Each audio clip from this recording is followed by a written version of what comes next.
Good morning, everyone. Welcome to our webinar today on debt recovery, how to ensure that your business gets paid. My name is Rebecca Wood and I'm the practice group leader of the disputes and litigation team here at LegalVision. And I'm joined today by my colleague, Vanessa Swain, who's a senior lawyer in our team and substantial experience in the debt recovery sphere. Before we jump into the webinar, I'm just going to cover a few quick housekeeping items. Firstly, no need to worry about taking notes because you'll receive a copy of this recording and the slides in your email. Please submit any questions that you have for Vanessa and I in the chat box, and we'll get to them at the end. And please let us know what you thought by completing the feedback survey at the end of the webinar. Next, for the next 48 hours, you're going to be eligible for a free consultation with LegalVision to discuss how we can help your business. So if you'd like to take up this opportunity, please provide your contact details in the survey at the end of this webinar. So today we're going to be discussing how you can manage your debtors, communication and letters of demand. We're going to talk about some commerciality considerations in the way that you should approach debt recovery, what debt recovery options might be available to you, how to enforce payments. We're going to give you some practical tips based on our experience on 2 case studies. And finally, we're going to answer your questions about debt recovery. So let's jump straight in. Before we launch into a discussion of how to manage your debtors, just got some interesting statistics I thought I would share. 40% of small businesses spend 12 days per year chasing unpaid invoices, which is a significant drain on your resources. 62% of small businesses faced issues with late payments or unpaid invoices, and 38% having to delay their own outgoing payments as a result. 71% reported problems caused by suppliers extending or ignoring payment terms, and 25% of small businesses had such a precarious cash flow situation that they could potentially not survive a month if invoices remain unpaid. So these statistics just demonstrate the major cash flow challenges and financial burdens that many small businesses face as a result of late payments and debtors. So having effective debt recovery processes in play are very important to improve your cash flow situation, maintain your supplier relationships, and effectively support the sustainability and growth of your business.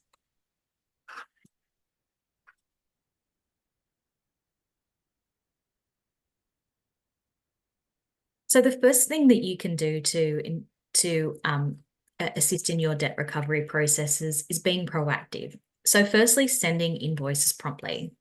It's important to get the payment cycle started. It sets clear expectations with your clients regarding payment terms and due dates, and it prompt invoicing also maintains good record keeping and ensure outstanding amounts don't accumulate over time. Keeping the lines of communication open are really important. It's important not to shy away from having conversations about your debts. So maintain open and transparent communication and be clear about what your expectations are in terms of payments. Now, this can include courtesy reminders, some payment negotiation if necessary, and if there are any potential disputes or misunderstandings, addressing these early and head on is a much more far effective way to manage your relationships. Follow up your debtors. Now, telephone calls, it might sound simple, but we've found that personal phone calls can be very effective in prompting action and allowing direct discussions about payment plans. Emails are important because they create a chain of documentary evidence that you can rely on later for formal debt recovery processes if needed. And it's also important to consider whether or not you can implement any automation in processes into your business. So using accounting software that has automated reminders and helps streamline these processes can reduce the impact on your business. So by implementing these proactive measures, businesses can improve their chances of receiving payments on time, reduce the need for costly debt recovery actions, and maintain positive client relationships. Some additional steps that you might want to consider is ensuring that you've got clearly outlined payment terms, which Vanessa is going to talk about in a little bit more detail. Thinking about getting deposits paid upfront or milestone payments for larger payments. Offering incentives for early payments, such as a discount. And making sure that you're, thinking about conducting client risks for taking on new clients to make sure that you're balancing your risk profile. Setting up internal minders is also really important for following up on aged invoices. So handing over to Vanessa, who's going to be talking about getting your agreements into line. Thanks, Rebecca. So to minimise disputes over invoices and to reduce the risk of ongoing debtors, it's crucial that client agreements clearly outline the terms and expectations you have relating to payment. There are some fundamental key elements that should be included in any well-drafted client agreement, such as payment terms. This should include due dates for payment, accepted payment methods, and any late payment fees or interest that may be added. Pricing and invoicing details, including charge-out rates, taxes, and any fees that may be applicable. Whether there is any provision for cost revisions, for example, circumstances where a cost estimate may be revised due to additional work that needs to be undertaken, or if there's an increase to base or material costs. Details of any deposit or milestone payments that may be required. As Rebecca mentioned earlier, this is often very important in circumstances where you've got a very large contract or an ongoing work. Your terms should set out your dispute resolution process and what will happen if a dispute does arise. Your terms should include your collection procedures for non-payment. This can include things like notifications that might be issued, such as default notices, or the ability to suspend services, or any debt collection action that may be taken in the future. It should include interest or recovery costs that may be claimable. Having these set out clearly in writing to begin with is certainly of assistance down the track if further recovery action is required. You should think about whether you require a company director to provide a guarantee, or is there any security being provided in relation to credit being provided. Include details around when a contract or services may be terminated and any final payment terms that may become applicable. By having clearly documented contract terms that are acknowledged and agreed to by both parties, businesses can establish a solid foundation for invoice payment expectations and generally minimize potential disputes or non-payment issues down the line.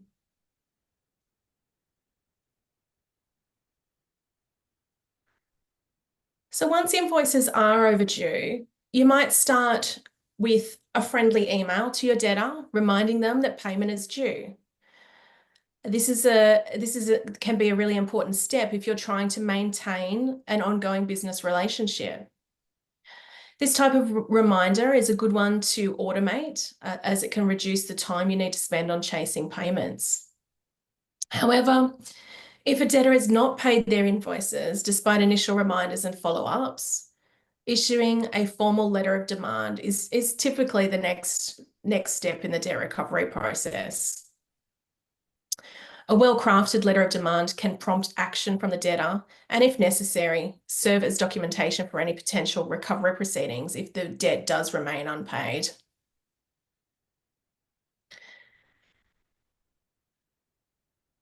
So there are some key elements that should be included in any letter of demand. So, for example, the debtor's correct legal name and address. This might sound really obvious, but I've seen many occasions where letters of demand have been issued without that information being correct.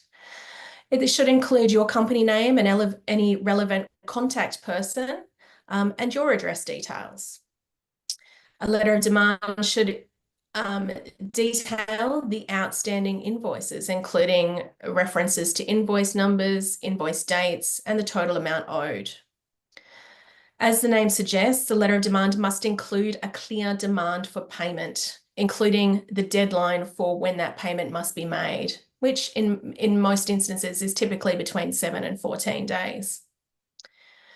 You need to let your debtor know how they make payment by setting out any payment methods, account details, and any reference numbers that you require them to quote when they're making their payment.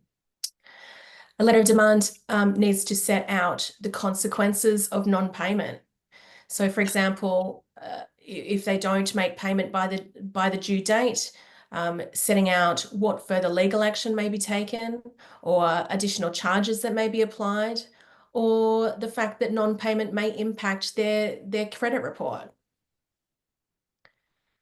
We recommend that any letter of demand attach supporting documentation, which would include things like a copy of your outstanding invoices, or if there's a lot of invoices outstanding, you might want to include a statement of account. And if there's any concerns, you may always also want to include a copy of the relevant contract. Finally, don't forget to include your contact information, so the debtor can reach out and discuss the outstanding debt with you. We want to make it as easy as possible for them to make payment. So it's best practice to send a letter of demand via a trackable delivery method to ensure that you have some proof of receipt. So this could include things like express post or delivery via a courier. However, letters of demand can also be sent via email, particularly if you have a history of communicating with your debtor via email. A well-drafted letter of demand demonstrates your seriousness in pursuing the outstanding debt, and in many instances can often prompt debtors to take action before it becomes necessary for you to escalate your recovery action to more costly legal measures. Thanks, Vanessa. So before you launch into any further action after issuing a letter of demand that's gone unanswered, one important thing is essentially to conduct a cost-benefit analysis before pursuing any particular line of debt recovery action. Debt recovery action can certainly be time-consuming, but it can also be a costly process, particularly if it needs to escalate to some form of legal action. So it's important to weigh the outstanding debt amount against the potential cost of recovery, and that might include your legal fees or court costs, or even just the time that it might take for your staff to be dedicated to this matter, away from their standard duties. It's often in our experience, smaller debts, for smaller debts, the costs and time involved can certainly outweigh the potential recovery, which is really frustrating, particularly for small businesses. It's also important to think about, can your debtor actually pay? So if you've been issuing invoices and you know that they've got cash flow issues, perhaps the business or the person has no assets, it might not be a viable debt to pursue.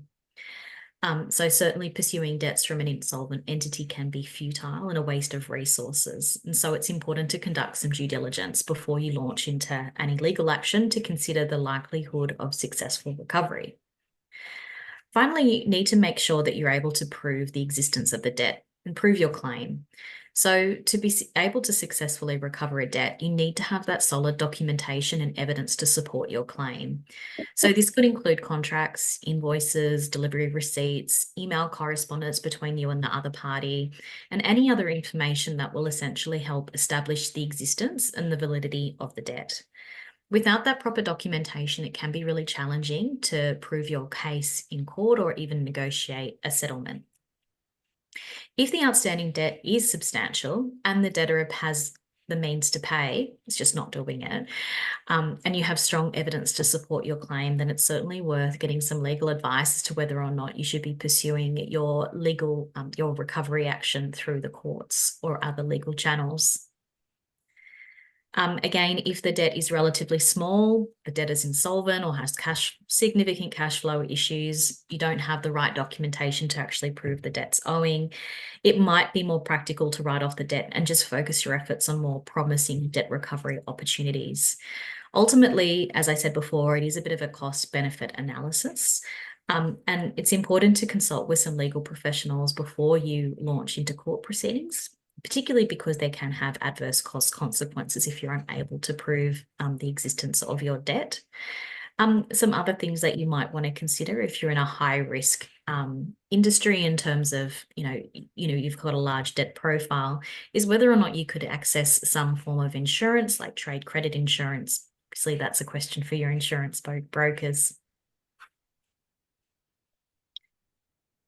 So in terms of what debt recovery options might be available to you, there are certainly several options. One option is to list the debt with a credit reporting agency. So in Australia, there are a number of credit reporting agencies. One well-known one is Equifax, and under certain circumstances, you can list a payment default on their credit, so that the debtor has, it comes up on their credit rating. That can be also a really strong motivator to want to resolve the payment of the debt. So if the debtor has failed to make a scheduled payment on a credit account or loan or some other financial obligation under a certain time, a creditor can list the default on the debtor's credit file. And so this is known as a payment default listing. Again, if there are court judgments or bankruptcy proceedings that have been finalised, these sorts of notices will also be published.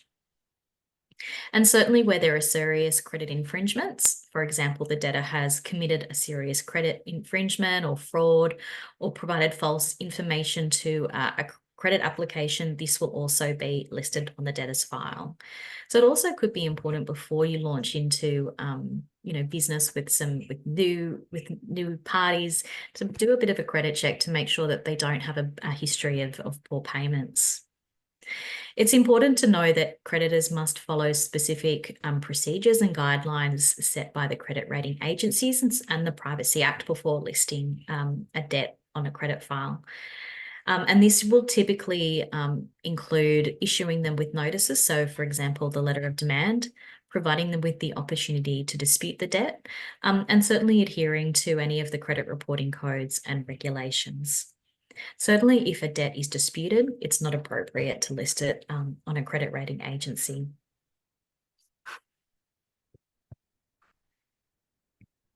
You might want to consider engaging a debt recovery agency or lawyers to assist you pursue debts. And this is because professional debt recovery agencies and lawyers specialise in pursuing outstanding debts on behalf of businesses. They often have established processes and the legal expertise to increase the likelihood of recovery. There are other options that they might be able to assist you with, which Vanessa is going to go into a little bit more detail about. That is, firstly, issuing a statutory demand or considering initiating legal proceedings. So I'm going to hand over to Vanessa now to give you a little bit more detail about those two options. Let's have a chat about statutory demands as a starting point. So a statutory demand is a formal legal document, and it issued to creditors that creditors in Australia can issue to company debtors. It's a powerful tool that can compel debtors to pay outstanding debts or face insolvency proceedings. Now, a lot of people, when talking about a statutory demand, often ask what the difference is between a letter of demand and a statutory demand. They are two quite different tools, and the statutory demand is a much more formal document. So when can a statutory demand be issued? There are a couple of conditions that must be met before a statutory demand can be issued. For example, the debt owed should be a liquidated sum or a specific and undisputed amount, and is generally for invoices that have been issued.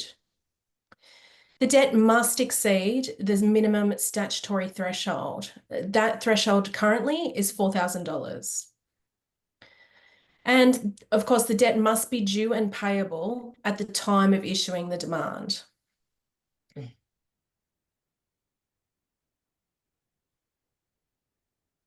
Oops. So creditors may choose to issue a statutory demand in circumstances where the debtor has repeatedly failed to respond to previous payment demands or reminders, where the creditor has strong evidence and documentation to support the existence and validity of the debt that they're seeking to claim.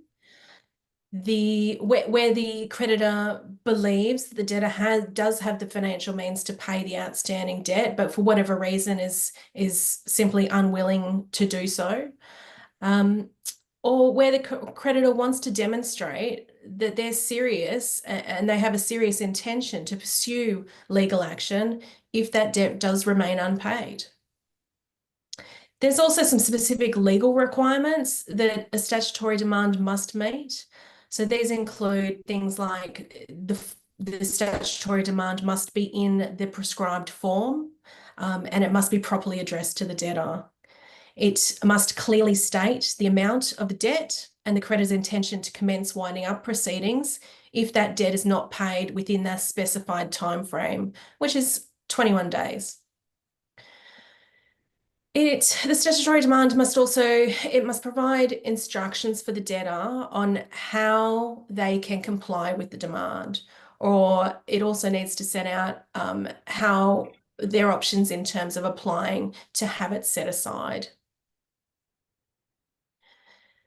The statutory demand must be served on a debtor in accordance with relevant legal requirements. So serving on a company would require the demand to be sent via post or delivered to the debtor's company's registered address, or alternatively, you could personally serve the statutory demand on a director of the company. There can be really serious consequences if a debtor fails to comply with the statutory demand within the specified time frame, which, as I mentioned earlier, is 21 days. Or if they fail to take steps to have the statutory demand set aside. So if they fail to make payment or take steps to have this demand set aside, a presumption of insolvency is automatically created, and that presumption allows the creditor to initiate winding up proceedings against the debtor. So this could ultimately result in the debtor company being placed into liquidation, which can have severe financial and legal consequences, not only for the company, but also for its directors. So now let's take a look at the steps involved in the litigation process. The first step is filing a statement of claim if the debt remains unpaid after a letter of demand has expired. The statement of claim will generally outline the legal basis of your claim and will have details of the debt owed and the relief being sought. So in most cases, a recovery statement of claim would be seeking relief in the form of payment of the debt plus the payment of any interest and legal costs that are claimable. The next step is that the statement of claim needs to be served on the debtor. So if you're serving on a company, it's typically served by a post to the company's registered address, or if you're serving on an individual, personal service will generally be required. Once the statement of claim has been served on the debtor, they have a specified time frame in which to file a defence. In New South Wales, that time frame is 28 days after service, but in other states, that time frame can vary. If your debtor fails to file a defence in those proceedings, the creditor can then make an application for judgment to be entered against them by default. However, if the debtor disputes the claim by filing a defence, the proceedings would then progress to a defended hearing pursuant to the orders and directions of the court, with both parties being required to present their evidence and legal arguments, and the court would ultimately determine the final outcome. If the creditor is ultimately successful, the court will issue a judgment in their favour and ordering the debtor to make the payment. At which point you can take enforcement action. Thanks, Vanessa. So look, yes, once you've got a judgment in your favour, then there are a number of different enforcement options that might be available to you.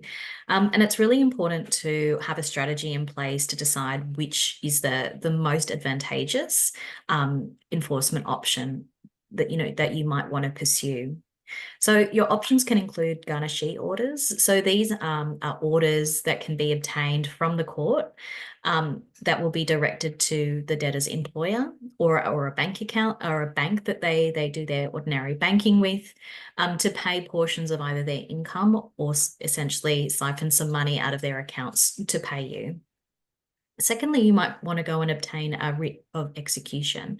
So this is, again, an order that would allow for the seizure and sale of debtors' assets to recover the debt.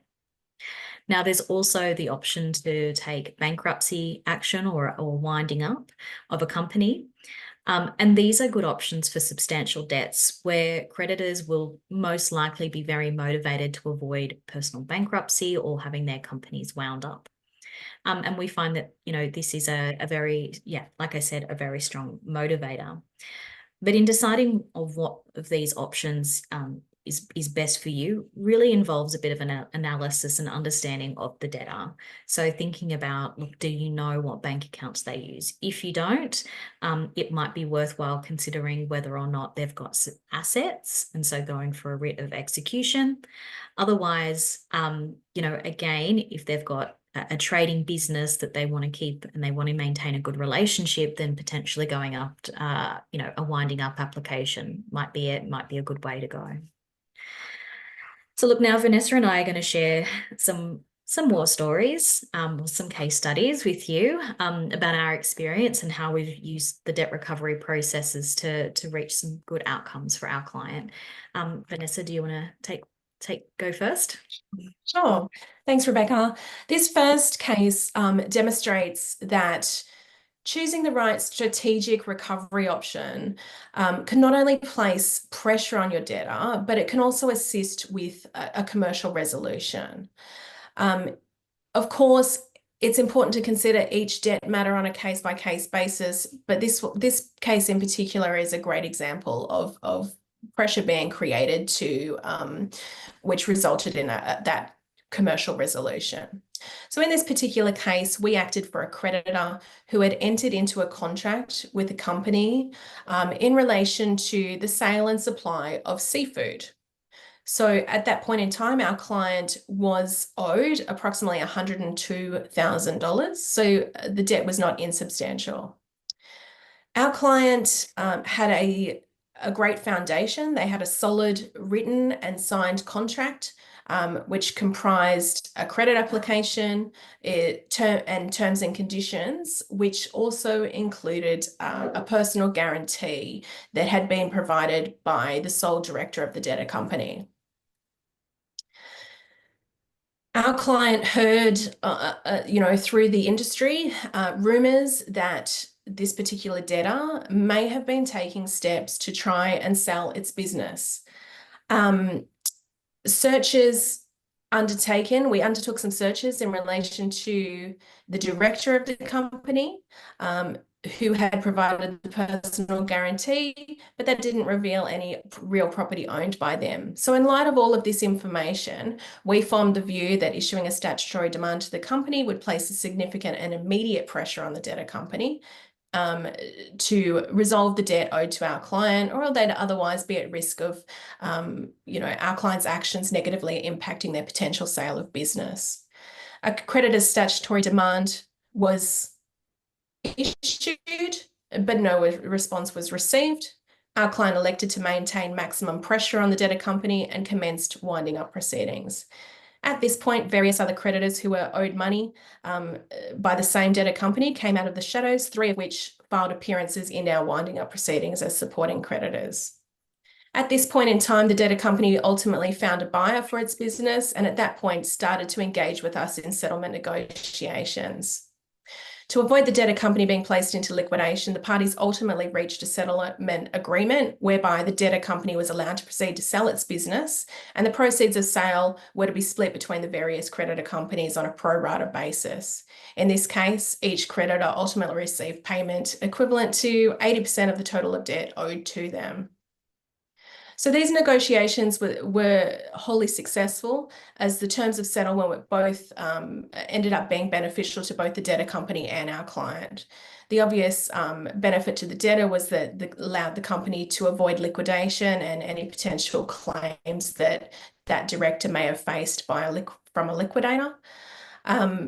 But the settlement terms were also very beneficial to our client, as they received significantly more through the private sale of the business than they could have ever hoped to have obtained if the debtor company had been placed into liquidation and, that business subsequently sold through the liquidation process. So that was just a really, great example of a commercial outcome in a difficult circumstance where the debtor company was not in a great financial position. Thanks, Vanessa. So look, I'm going to talk about an example of where getting an early settlement and a deed of release was quite beneficial into securing a payment over a long-term proceedings or debt recovery action. So we were assisting some individuals who had invested money into an investment scheme, and it became obvious after a period of time that it was likely a Ponzi scheme. The contracts that they had entered into were with a contract with a company, but after we sort of did a bit of research, we were sort of satisfied that if we were going to take debt recovery action against the company, it was unlikely to have any assets, and certainly winding up a shell company like that was probably going to not provide sort of, I guess, the maximum pressure to try and securing some repayment. So what we did was really invest some time in putting together a very substantial letter of demand, but also really went into area where we were making claims against the directors personally for misleading and deceptive conduct, and certainly some allegations of fraudulent conduct. Because essentially what we wanted to do was to ensure that we could tie some liability to those directors who potentially had assets that would have been able to satisfy the debt. After engaging in some early discussions, we settled on a compromise basis in a deed, and that settlement was recorded in a deed of release. Now, some important things that we made sure about that settlement deed was that it had directors, that the directors were liable to pay the settlement sum, and it had some pretty clear obligations in respect of default. Now, we knew that there was a high chance of default, so we wanted to make sure that we had some really good protection in this document, where if there was a default on payment, we could go straight to court, we would have a judgment in our favour, which really shortcutted the claim process of having to prove misleading, deceptive conduct and fraud. So we're able just to go through, sort of shortcut that process, get the deed, get a judgment straight away. And as a result, we'd also be entitled to claim interest and indemnity costs. So that process happened. There was a default. We got the judgment, and we had judgment against the directors personally. Again, they failed to pay the judgment sum. And so then we decided, well, look, what do we do from here? We go back to our basics in terms of looking at our different debt recovery, our enforcement options. And what we decided to do was pursue the directors directly in terms of issuing a bankruptcy notice, because again, we wanted to apply pressure, and we would also knew that this person was particularly concerned about their reputation and their ability to be in control of companies, etc., in the future. So understanding, I guess, your debtor's key motivations is really important. The whole process took quite a lot of time. It was quite costly, but at the end of the day, we ended up getting full payment plus interest plus costs. So it was a very favourable outcome for our client, and we were really pleased with the result. So look, before we head into the Q&A portion, Vanessa, do you want to just perhaps highlight some of the key takeaways for today? Yeah, sure. So our top key takeaways for today are, unpaid debts can have a really significant impact on your business, so they should be taken seriously. Make sure you have proactive, preventative strategies in place. For example, prompt invoicing, clear contracts, and client communications.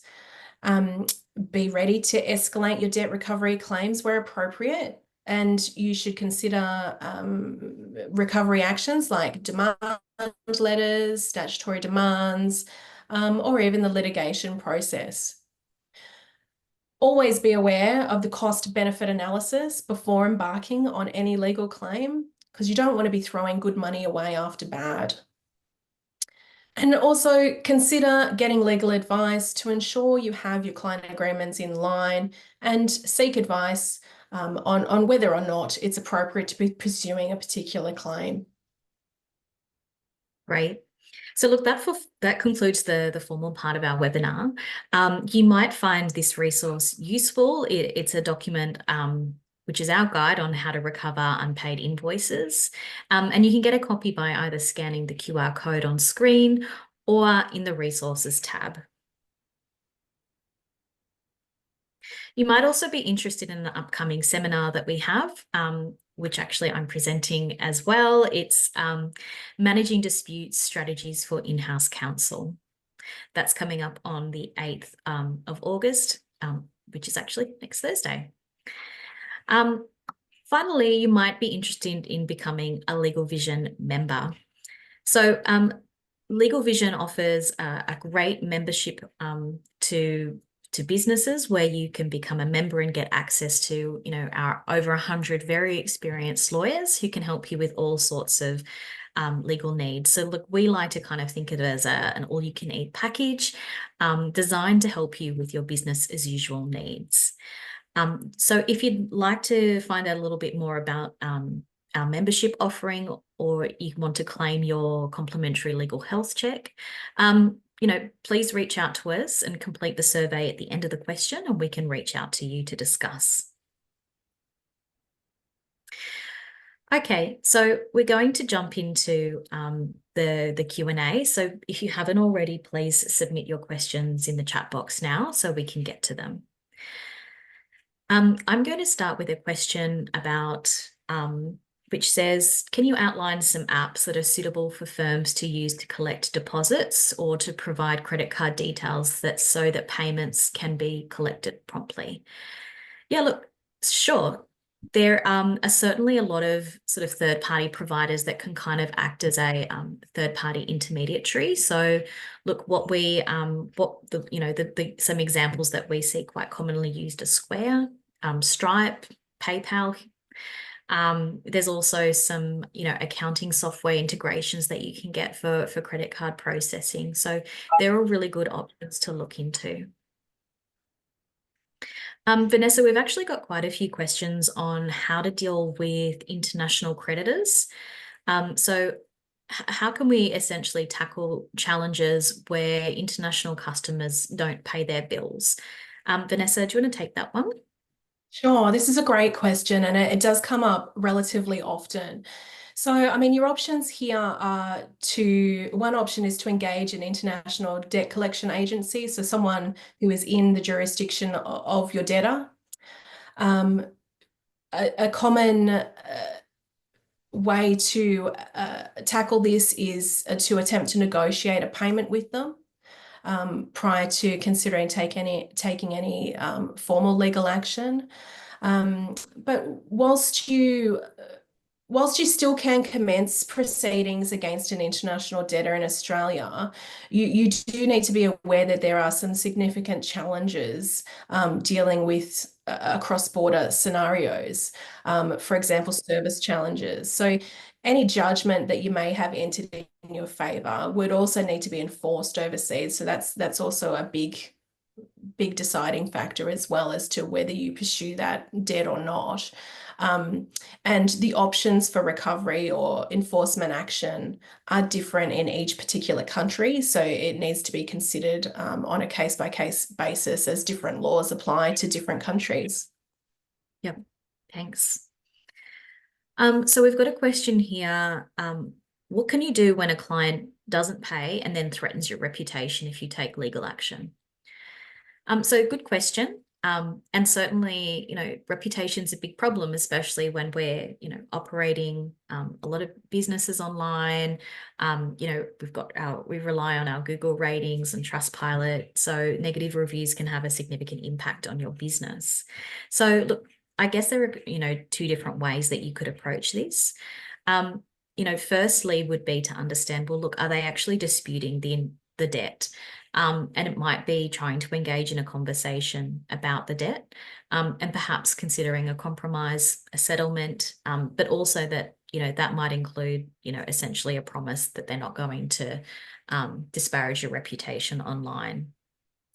Now, if there's no legitimate issue or dispute about the nature of the debt, then perhaps just simply and very calmly responding that the legal claim is legitimate, and that you're entitled to exercise your rights to recover the debt, and essentially say that their threats have no legal standing, and then perhaps to the extent that they might disparage you, then you might reserve your rights in respect of defamation claim. Now, obviously, you'd want to get some advice as to whether or not you've been defamed, but perhaps just highlighting that, and making it very clear that you're willing to, go after the debt and also stand by your reputation. We've got a question here. How do we recover funds after a default judgment if you don't know what the debtor's bank details are and they fail to attend an examination? Vanessa, do you want to take this one? Yeah, also a great question. So firstly, you don't necessarily require all of the debtor's bank account details in order to issue a garnishee order. Sometimes just knowing the bank is sufficient to get a garnishee order across the line. Alternatively, you can look at your other enforcement options, as Rebecca touched on earlier in the presentation. You can look at issuing things like a writ for execution, or in New South Wales, it's referred to as a writ for levy of property, which would allow the sheriff to come in and seize and sell the debtor's assets. Or you could look at other options like issuing a statutory demand for companies or a bankruptcy notice against individuals. Yeah. I've got a question here. It's fairly specific, but it is, how do I get my former employer to pay my outstanding commissions? So look, again, just employing those standard debt recovery steps that we've just discussed. So firstly is to send a formal letter of demand. So in this letter, which would be a little bit more detailed than perhaps just attaching, the unpaid invoices, it would be setting out in detail your entitlement to commission, how those commissions have been earned, and then, when they were due and payable, and essentially making a demand for payment. Now, if that demand is disputed, it's probably worthwhile getting some legal advice. And again, if they've refused to pay, then your options could be to consider a statutory demand, or probably more appropriately in this case, would be to commence a legal claim to assert your right to payment under the contract. Now, we've got a question here, which is, can you highlight the difference between a letter of demand and a statutory demand? Vanessa, do you want to cover that one? Yeah, sure. So, I mean, how I like to explain the difference is a letter of demand is a letter. It's a more informal step, and it's a step that's taken very early on in the process. It essentially gives the debtor an opportunity to make that payment before further legal steps are taken. A statutory demand, on the other hand, is one of those further legal steps that can be taken. It is a prescribed and statutory form. It generally requires an affidavit to be attached to it. so it's a much more formal process. It needs to be served formally, and there are strict timelines. So there's no deviation from the deadline or the timeline to make payment in relation to a statutory demand. There can be no extensions of time. So they're probably the key differences. And the statutory demand, if it's not complied with, gives you additional rights and further recovery steps that can be taken, including commencing winding up proceedings. Okay, great. Look, we've probably just got a time for one final question. So I'm just going to address how can you do a credit check on a debtor? So look, there's certainly a lot of credit checking agencies out there. So Equifax is one. There are, I think, some Creditor Watch is a website where you can do some credit checking, but there's certainly quite a lot of options. I think they are something that you need to pay for. Is that correct, Vanessa, to get a credit check, credit repay? I think there are fees involved, and sometimes you may need to be a member or registered with that credit reporting body. Yeah, so look, it might not be something that you do for every single engagement that you get into, but certainly maybe for some, more higher risk situations, it might be best to do a credit check in those particular situations. All right, well, look, that is all that we've got time for today. So I'm really grateful for everyone to joining us about and on all your questions. If we haven't got to your question, hopefully that we can talk to you if you take up the opportunity for a free consultation. Please, again, as I said earlier, submit your details in the survey to and let us know what you thought. So we value your feedback and really like to hear from you. Okay, well, look, that's all from us. Thank you so much for joining us. Goodbye.